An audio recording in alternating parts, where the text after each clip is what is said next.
بسم الله الرحمن الرحيم. لا أقسم بيوم القيامة ولا أقسم بالنفس اللوامة. أيحسب الإنسان أن لن نجمع عظامه بلى قادرين على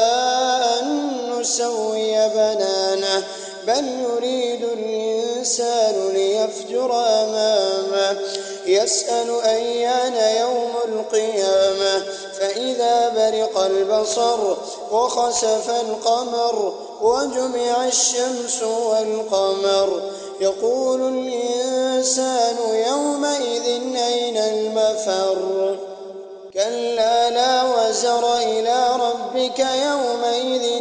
المستقر ينبأ الإنسان يومئذ بما قدم وأخر بل الإنسان على نفسه بصيرة ولو ألقى معاذيره لا تحرك به لسانك لتعجل به إن علينا جمعه وقرآنه فإذا قرأناه فاتبع قرآنه ثم إن علينا بيانه كلا بل تحبون العاجلة وتذرون الآخرة وجوه يومئذ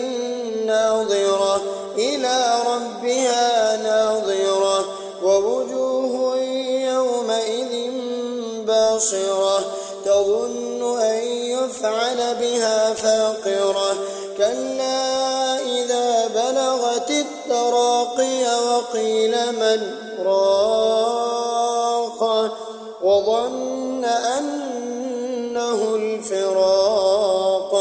والتفت الساق بالساق إلى ربك يومئذ المساق فلا صدق ولا صلى ولكن كذب وتولى ثم ذهب إلى أهله يتمطى أولى لك فأولى ثم أولى لك فأولى أيحسب الإنسان أن يترك سدى ألم يك نطفة من مني يمنى ثم كان علقة فخلق فسوى فجعل منه الزوجين الذكر والأنثى